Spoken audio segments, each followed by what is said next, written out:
Pengen tanya dong, apa sih modal auxiliary itu?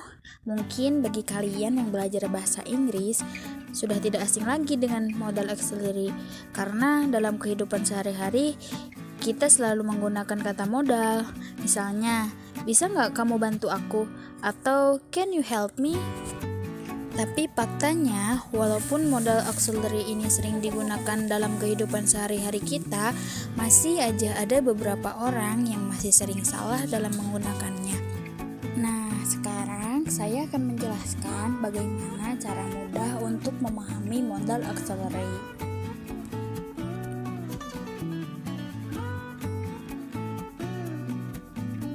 Jadi, modal auxiliary adalah kata-kata yang digunakan untuk mengekspresikan sesuatu hal yang berbeda tergantung situasinya. Misalnya, modal digunakan untuk mengekspresikan kemampuan seseorang, kemungkinan, kemauan, atau kebutuhan.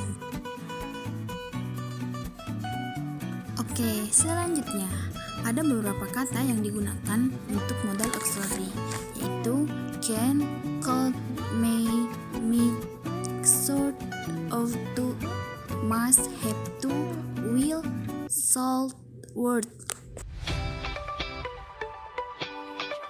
Nah, sekarang mari kita ke poin pertama. Modal seringkali digunakan, dan kalian menggunakan modal cukup dengan bentuk aslinya saja. Contoh penggunaan bentuk modal pada past, present, dan future. Contoh kalimat, he can sing. Kata ini adalah benar. Kenapa? Karena setelah modal, yaitu can, kita tidak usah menambahkan lagi, cukup pada bentuk aslinya saja. Ada juga kalimat lain, he can sing.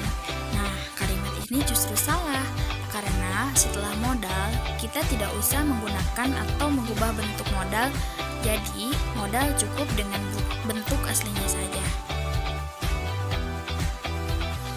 Menggunakan kata asli setelah modal. Kalian tidak perlu menggunakan kata to setelah modal. Contoh, he should come here. Ini adalah kata yang benar, karena setelah come, sedangkan come itu adalah kata kerja pertama. Jadi, kalian gak usah mengubah atau mengganti kata kerja menjadi kata kerja kedua atau ketiga. Sedangkan dalam kalimat lain, he should to come here, ini sudah tentu salah. Kenapa? Karena di peraturannya, kita tidak usah menggunakan as atau to.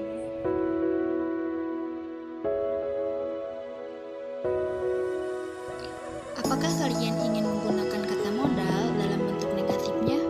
Nah, kalian cukup use not after modal, don't use, don't, doesn't, isn't, aren't, wasn't, won't, kecuali untuk kalimat have to. Jadi, kalian cukup menggunakan kata not setelah modal. Contohnya, don't have to. Untuk have to ini ada pengecualian, dan pengecualian ini hanya berlaku untuk have to saja. Sedangkan penggunaan not dalam bentuk negatifnya yaitu you should not go. Kalimat ini benar.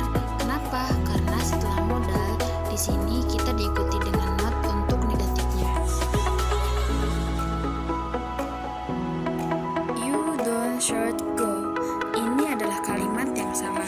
Karena kembali lagi ke peraturan yang pertama, tidak boleh menggunakan kata negatif seperti yang sudah dipaparkan tadi di atas.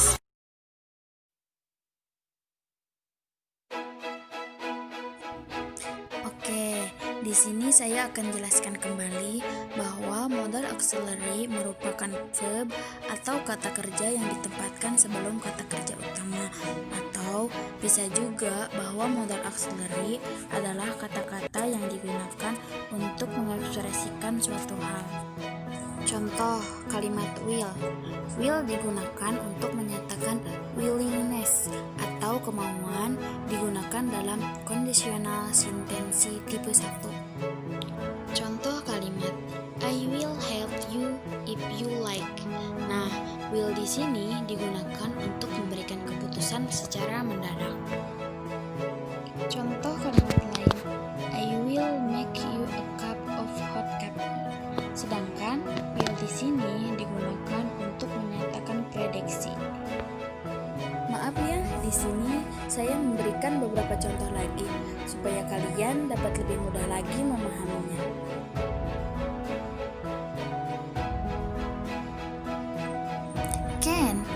Can digunakan untuk menyatakan kemampuan.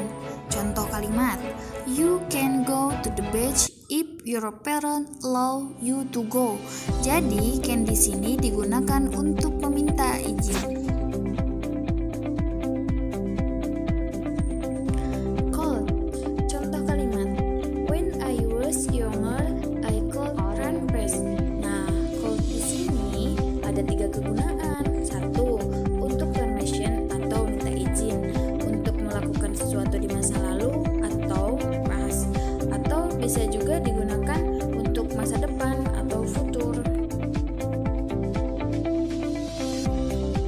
Nah, sekarang must digunakan untuk menyatakan kebutuhan. Contoh kalimat, all applicants must take an entrance exam. Bisa juga digunakan dalam kalimat negatif. Contoh, you must not hurt to your sister. Oke, selanjutnya may. May digunakan untuk menyatakan kemungkinan. Contoh, you may forget my sister. She is so sweet. Jadi, may di sini digunakan untuk meminta izin yang lebih sopan lagi daripada can.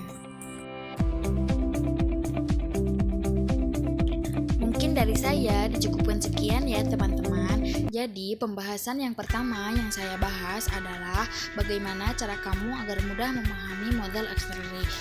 Sedangkan pembahasan yang kedua, saya menjelaskan bagaimana kegunaan dari modal auxiliary tersebut. Selamat mendengarkan teman-teman. Terima kasih atas perhatiannya. Mohon maaf atas kekurangannya. Assalamualaikum warahmatullahi wabarakatuh.